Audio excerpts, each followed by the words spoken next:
आज हम लोग पढ़ेंगे संयोजन या संश्लेषण अभिक्रिया के बारे में, कॉम्बिनेशन और सिंथेसिस रिएक्शन के बारे में पढ़ेंगे, ठीक है ना।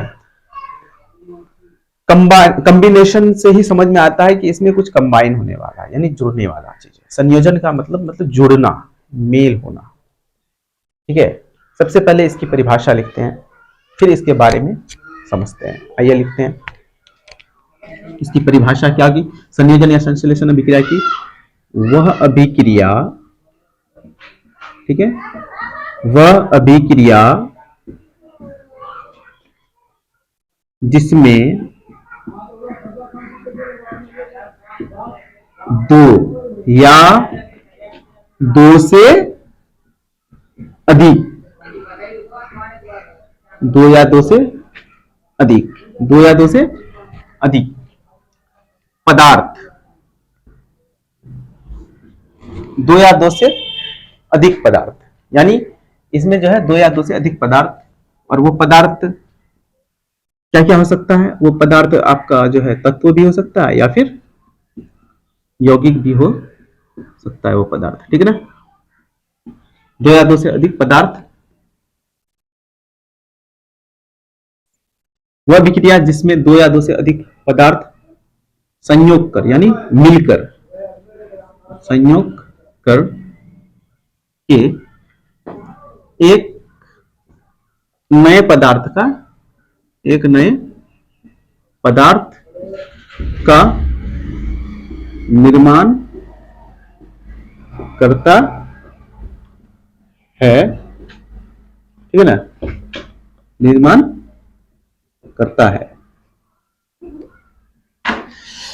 तो संयोजन या संश्लेषण अभिक्रिया की परिभाषा क्या होगी। वह अभिक्रिया जिसमें दो या दो से अधिक पदार्थ, वो पदार्थ तत्व या यौगिक भी हो सकता है, इसलिए इसको ब्रैकेट में लिखे हैं, संयोग करके एक नए पदार्थ का निर्माण करता है।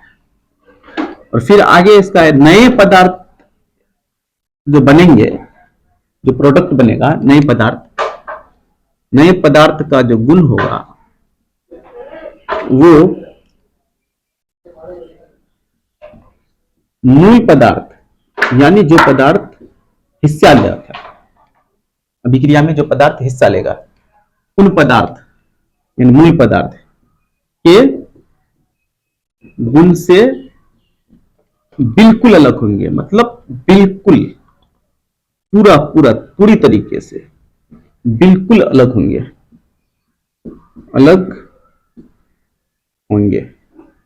ठीक है ना। तो ये इसकी परिभाषा हो गई, अलग होते हैं, होंगे नहीं बल्कि होते ही हैं, ठीक है ना, बिल्कुल अलग होते हैं। उसे ही क्या कहेंगे, संयोजन या संश्लेषण अभिक्रिया। इसको और एक बार पढ़ लेते हैं। वह अभिक्रिया जिसमें दो या दो से अधिक पदार्थ, वो पदार्थ तत्व या यौगिक भी हो सकता है, इसलिए इसको कोष्ठक में लिखेंगे, संयोग करके यानी मिल करके, ठीक है ना, एक नए पदार्थ का निर्माण करता है। क्या करता है, एक नए पदार्थ का निर्माण करता है। नए पदार्थ का जो गुण होगा फिर मूल पदार्थ के गुण से बिल्कुल भिन्न होगा, ठीक है। और नए पदार्थ का जो भी गुण होगा वो मूल पदार्थ के गुण से भिन्न होगा। मूल पदार्थ करने का मतलब हुआ जो पदार्थ अभिक्रिया में भाग लेगा, उसको क्या कहते हैं, अवकरण, अभिकारक, ठीक है ना। वो अभिकारक जो होंगे उनके गुण, और अभिक्रिया के फलस्वरूप क्या निर्माण होता है, प्रतिफल बनता है। तो अभिकारक का जो है गुण अलग होगा और प्रतिफल का गुण बिल्कुल अलग, मतलब बिल्कुल अलग होगा, सिर्फ अलग ही नहीं बिल्कुल अलग होगा। तो इसको समझते हैं। पहले इसको समझने के लिए सबसे पहले यहां पर देखते हैं कि हम लोगों को परिभाषा में क्या कहा गया है कि तत्व या यौगिक हो सकते हैं। वो चीज जो है, जो पदार्थ हिस्सा लेगा अभिक्रिया के दौरान, तो वो चीज, वो पदार्थ जो है आपका तत्व हो सकता है या यौगिक, दोनों हो सकता है। अब ये तत्व यौगिक में दो कंडीशन आता है ना। इसमें दो जो है रिलेशन, इसका रिलेशन कितना बनेगा, दो। तो देखिए समझिए, एक पहला तो हम लोग तत्व से लेकर के रिलेशन बना सकते हैं, तत्व के बीच में कर सकते हैं, है ना। तत्व के बीच में हम लोग क्या कर सकते हैं, आपका अभिक्रिया करा सकते हैं। दूसरी बात, दूसरी बात हम लोग किसके किसके बीच कर सकते हैं, एक तत्व और एक यौगिक के बीच, है ना। तत्व और जो दूसरी होगी वो तत्व और यौगिक के बीच, ठीक है ना, तत्व यौगिक के बीच। और तीसरा इसका जो है रिलेशन जो बन सकता है वो आपका बन सकता है यौगिक यौगिक के बीच। इसमें बस ये तीन ही रिलेशन बन सकता है यौगिक यौगिक के बीच, ठीक है ना।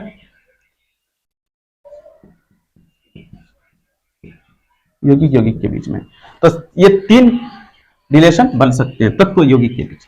तो अब जो है हम लोग बारी बारी से इनका जो है एग्जाम्पल लेंगे।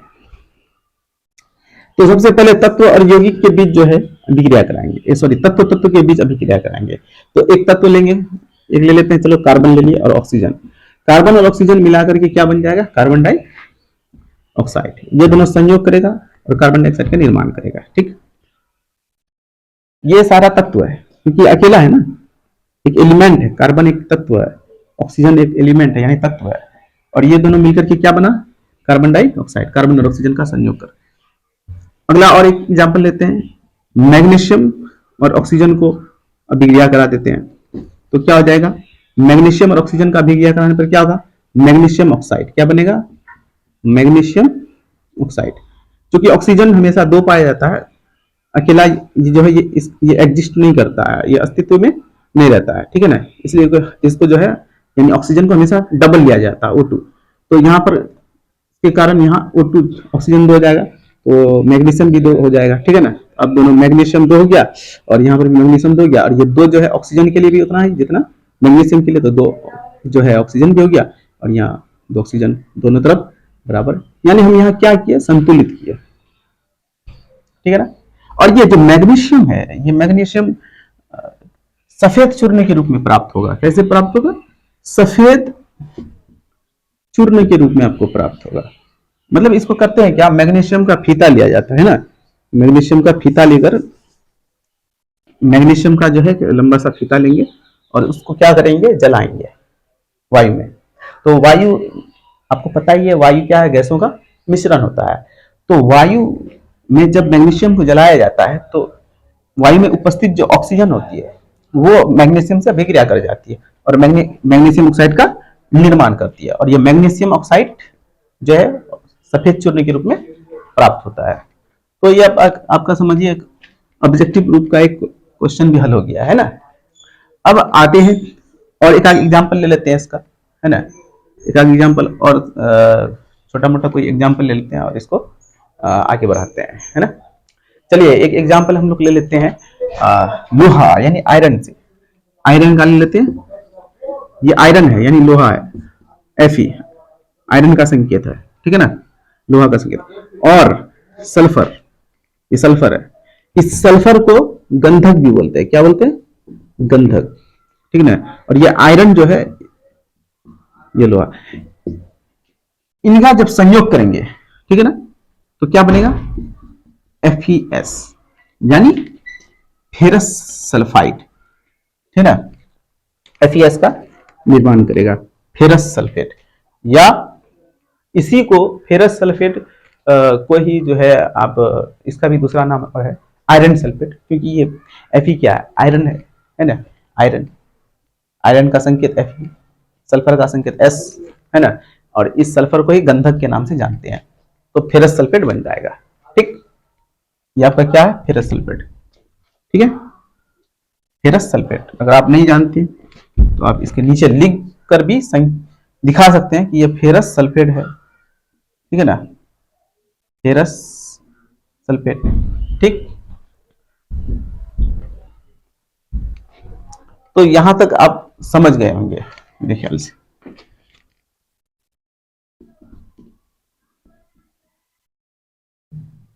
तो यहां पर हम लोगों ने क्या देखा, हम लोगों ने देखा कि ये कार्बन और oxygen, magnesium, oxygen, iron, sulphur, ये सब एक एलिमेंट का नाम है, और ये आयरन, ये सब एलिमेंट मिलकर के जो है एक नया पदार्थ का निर्माण कर रहा है। ये एलिमेंट मिलकर के एक नया पदार्थ का निर्माण, ये एलिमेंट्स मिलकर के क्या कर रहा है, एक नया पदार्थ का निर्माण कर रहा है, जो कि इसके गुण, जो नया पदार्थ बना उसका गुण मूल पदार्थ, यानी ये सब हुआ मूल पदार्थ, इन सब पदार्थ के गुण से बिल्कुल भिन्न है।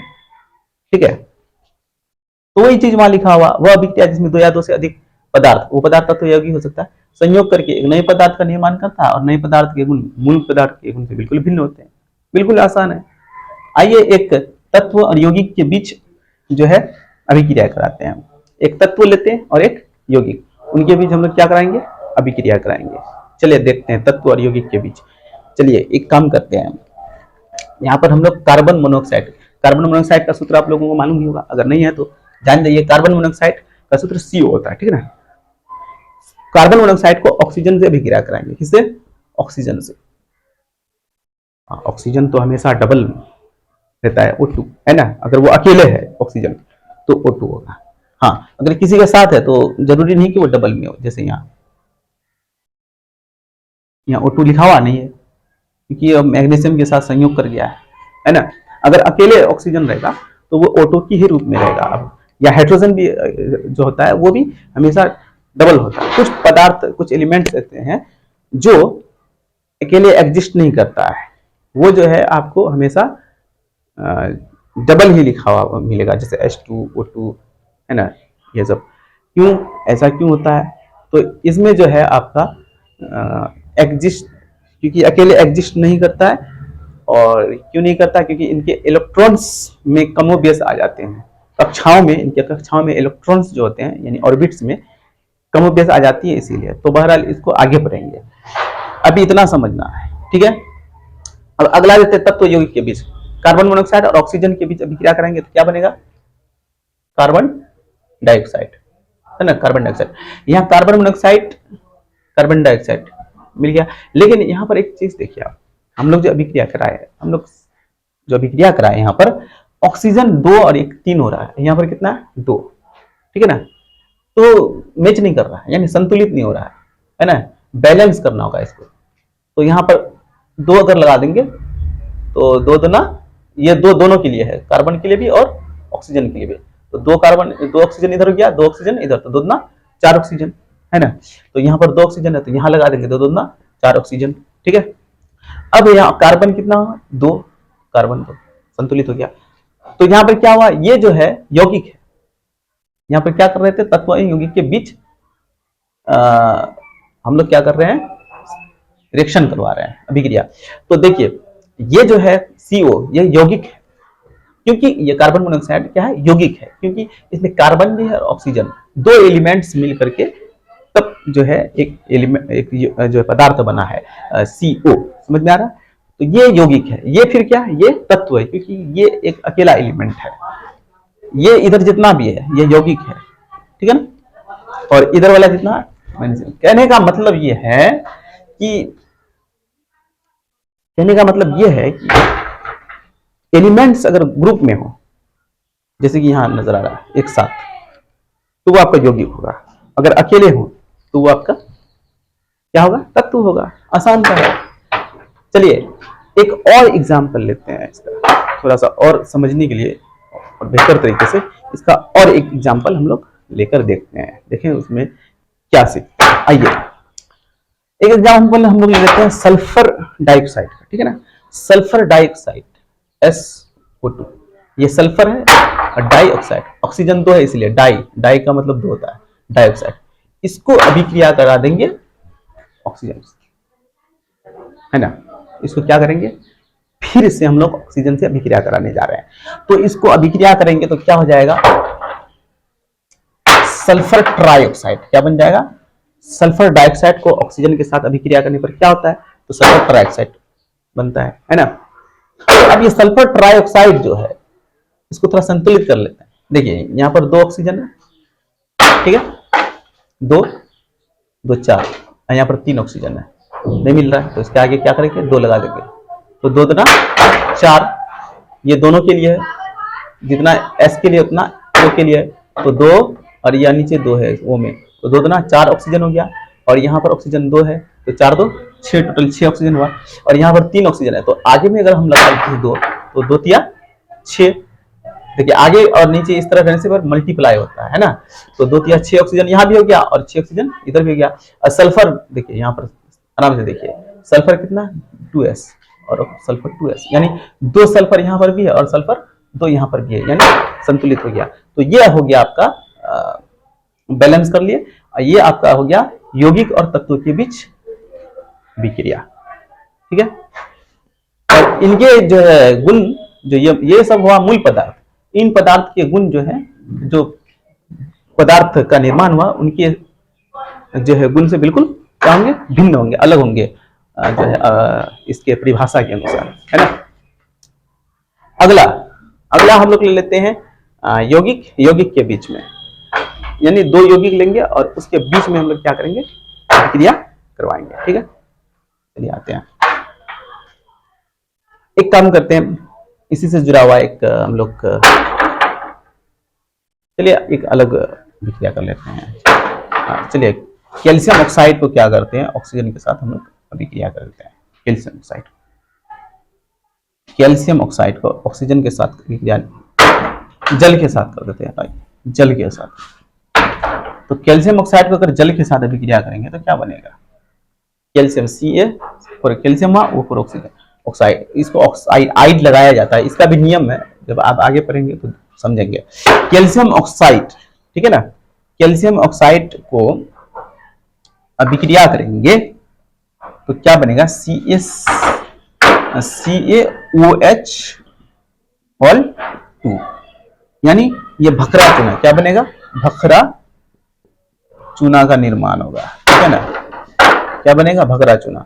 कैल्शियम ऑक्साइड को जल से अभिक्रिया कराने पर क्या बनेगा, H2O मतलब जल होता है, जल आपका है ना, कराने पर क्या निर्माण होगा, भखरा चूना, यानी CaOH होल 2। अब थोड़ा बैलेंस भी देख लेते हैं कि सही है या नहीं। हाँ, हर जगह आपको बैलेंस करना सीख जाते हैं तो आपका जो है क्या कहते हैं, रिएक्शन कराने में जो है प्रॉब्लम नहीं होंगे, है ना। आप आराम से जो है रासायनिक समीकरण लिख सकते हैं, उसमें आपको दिक्कत नहीं आएगी। तो देखिए Ca सिंगल है, ठीक है, बिल्कुल सही है। हाइड्रोजन यहाँ पर 2 है और यहाँ भी हाइड्रोजन ये हॉल में है, यानी हाइड्रोजन के लिए भी 2 है और ऑक्सीजन के लिए 2, हाइड्रोजन 2 मिल गया, और ऑक्सीजन एक यहाँ तो 2 हुआ, और ये ऑक्सीजन के लिए भी 2 है ना, तो मिल गया 2 बराबर। तो ये है भखरा चूना। तो कैल्शियम ऑक्साइड, आपका क्वेश्चन ऐसा भी आ सकता है कि कैल्शियम ऑक्साइड को अगर जल से विक्रिया कराएंगे तो क्या बनेगा, तो आंसर क्या देना, भखरा चूना। कई तरह के क्वेश्चन जो है आ सकते हैं ऑब्जेक्टिव के रूप में, ये छोटा क्वेश्चन आपका आ सकता है, इसी में से बहुत सारे ऑब्जेक्टिव बन सकते हैं, है ना। अब अगला देखते हैं, इसी भखरा चूना को अगर, चलिए हम लोग क्या करते हैं, इसी भखरा चूना को CaOH होल 2 को क्या करते हैं, लेप देंगे, है ना।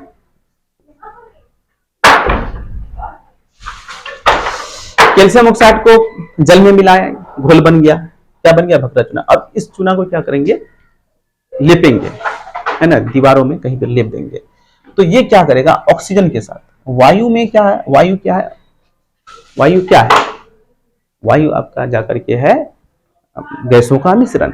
वायु में गैस पाया जाता है ना, वायु है क्या, असल में वायु तो गैसों का मिश्रण ही है ना, गैसों का मिश्रण है वायु।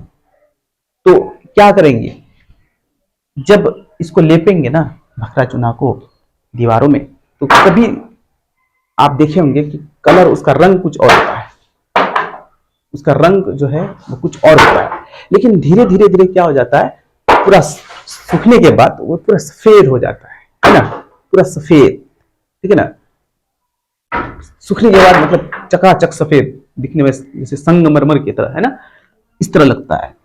तो देखिए आखिर होता है क्या है, जब ये चूना को वहां लेपते हैं ना, जब लेपते हैं दीवारों में या मीनारों में, कहीं भी आप लेपेंगे, तो धीरे धीरे क्या होता है, ये भखरा चूना जो है, ये भखरा चूना कार्बन डाइऑक्साइड के साथ अभिक्रिया कर जाती है। वायु में जो कार्बन डाइऑक्साइड पाई जाती है उसके साथ अभिक्रिया कर लेती है, और अभिक्रिया करने के बाद क्या करती है, CaCO3 का निर्माण करती है, जो कि ये कैल्शियम कार्बोनेट है। क्या है ये, कैल्शियम कार्बोनेट, इसी का नाम है कैल्शियम कैल्शियम कार्बोनेट, और इसी को क्या कहते हैं, संगमरमर। तो इसीलिए ये इतना चमकने लगता है।